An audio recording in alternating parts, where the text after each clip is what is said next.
everybody, it's Kelsee Briana J, and in today's video I'm going to be doing a review and try-on session of the new Natasha Denona Chromium multi-chrome liquid eyeshadows. And I have all 5 shades. I'm so excited about it because I love multi-chrome anything. Multi-chrome, duochrome, shade shifting, like anything about it, I'm here for it. So when I saw Natasha Denona was releasing these, I knew I had to have all 5 of them. So let me show you guys what they look like. Bam! There's some little bitty baby things, but they are duochrome liquid eyeshadows. So these retail for $28 each, and like I said, there are 5 different colors. Let me read you guys the description. So it says that these are a shadow that features a jelly texture with a fresh hydrating feel and creates a multi-chrome finish with color shift at different angles of light reflection. So I think that's so cool because whenever you turn your eyes, you're going to get a different color. And if you want your eyeshadow to stand out, hit up some duochromes, because anything with multi-chromes, duochromes, it's just going to be a conversation. Everybody's going to be like, oh my gosh, what's on your eyes? And you're going to be like, I don't know. Is it blue? Is it purple? Is it green? Who knows? It's a multi-chrome. So like I said, I have all 5 shades. I'm going to try on all of the shades for you all. And I'm excited about it because I know that you all are excited about it and you all have been asking me for this. So with no further ado, I'm going to go ahead and insert some swatches. Please bear in mind that the swatches do not do justice for these. I think you'll be able to really see them as I try them on my lids. After that, I'm going to do this eye look so you guys can see these eyeshadows in action. How do they pair with an eyeshadow? And then, of course, stay tuned until the end. I will give you guys some comparisons and my final thoughts on these products. And I will chat with you, and I hope that you all enjoy it. Mwah.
Start off my eye look by using the Metropolis palette, which mine is supremely dirty, but that just means that it's well loved, right? So I'm going to take the Sonia G Blender Pro in the shade Rope.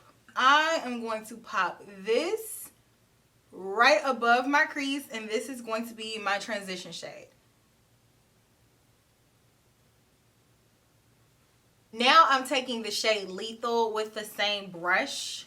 And I'm going to move down and apply this directly in the crease. So back and forth. Let's build this color up. Get it going good. Same brush, and I'm going to take the shade Royal. Let's pop that right on the outer corner. Now that we have that applied, our base of our eye look is complete. So now I'm going to go in with Scarab and apply that on the lid very carefully because I don't want to apply it too much over all the other products that I have on the lid. So I'm just going to concentrate this on the inner portion of the lid and curve it out to meet it next to that outer corner color. Once it's there, I'm going to take a flat shader brush and marry those 2 shades together.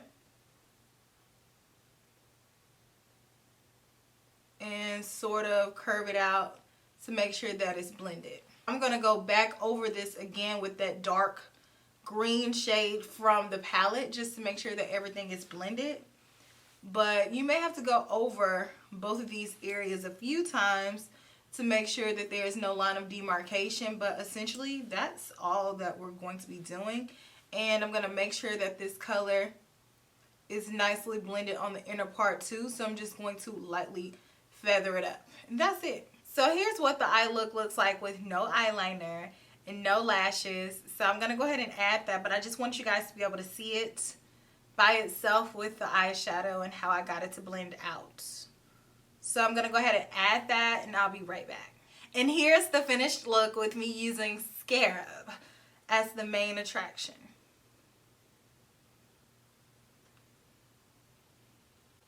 Alright loves, so I hope that you all enjoyed my try-on session and eye tutorial. Now let's talk about my final thoughts about these babies. I overall enjoyed using them. I think they're very pretty, something to pop on the lid to give a nice shift to them. I think that my eye look turned out beautifully. I definitely think it's a showstopper.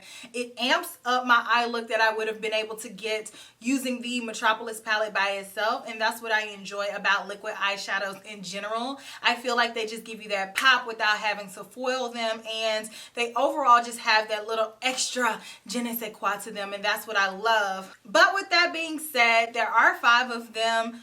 Do I feel that you need to have all 5 of these in your collection? I personally don't.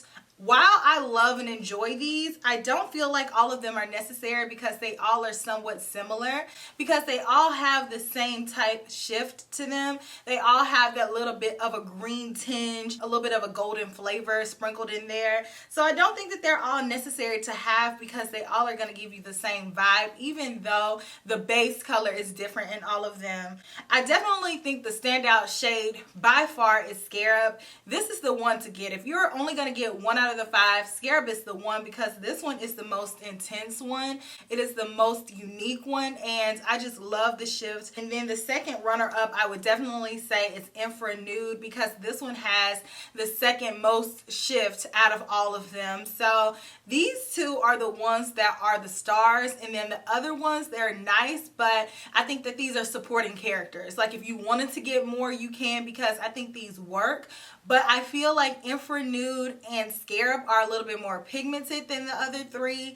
The other 3 are a little bit more sheer. You can build them up, but I think straight out of the gate, these 2 are the ones that are going to give you the most bang for your buck. They have the biggest shift to them, and I think they're the more unique offerings out of everything in this line. But I do think these are all really pretty, especially on the lid. I think they stand out more on the lid than they do trying to swatch them.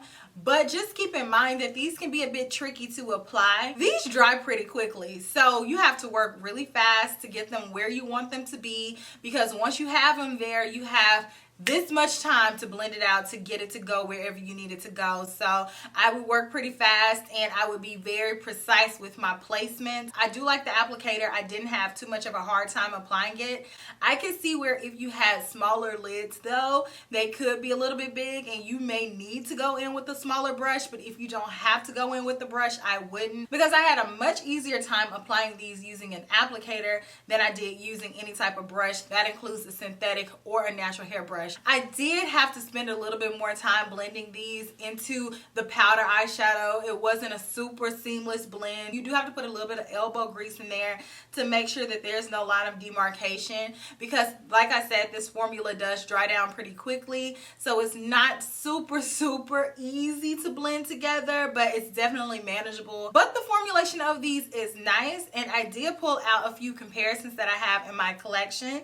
So let's start off by talking about Natasha Denona's first venture into liquid eyeshadows, the Chroma Crystal liquid eyeshadows, and I bought all of these and I did a review on these, and I don't feel like the Chromium eyeshadows are like these in any way. The Chroma Crystal eyeshadows don't feel wet to the touch at all. They definitely feel just like a liquid cream. So if you weren't a fan of the Chroma Crystal eyeshadows because you felt like they were thicker and they moved around a little bit too much, the Chromium eyeshadows are the complete opposite.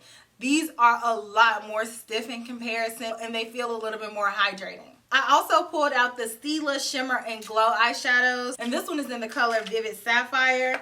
And I don't think these are like those either, because I think the Stila eyeshadows are a little bit more blendable than the Chroma Crystals. I do feel like, as far as the formulation goes, they feel similar, but they don't dry down as fast as Natasha Denona's Chromium eyeshadows. The Stilas have a little bit more give to them, but I will say the Stila eyeshadows do dry out. So if you're a collector of these, I would say to be careful of them. It remains to be seen if Natasha's eyeshadows are going to dry out the same way that the Stila ones do. And then I pulled out another liquid eyeshadow that I felt like was pretty comparable in my opinion, and that one is the Danessa Myricks Color Fix Foils. And I think these are somewhat similar to Natasha Denona's, and a lot of these shades have a shift to them.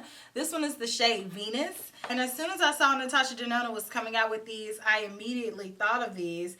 But Danessa's are in a squeeze tube, and Danessa's are more creamy than Natasha's. So Danessa's are going to go on a little bit more sheer. You can build them up, but they have a little bit more give to them, so you don't have to spend as much time blending it out and trying to manipulate it to move around like Natasha's do. And I also would say that Natasha's have a little bit more of a base color in comparison to Danessa's color fixes.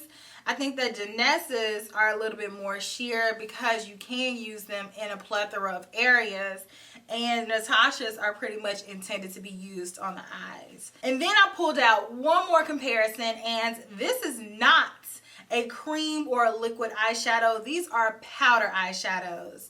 So as we know, the duochrome movement has been out here in these streets for a while.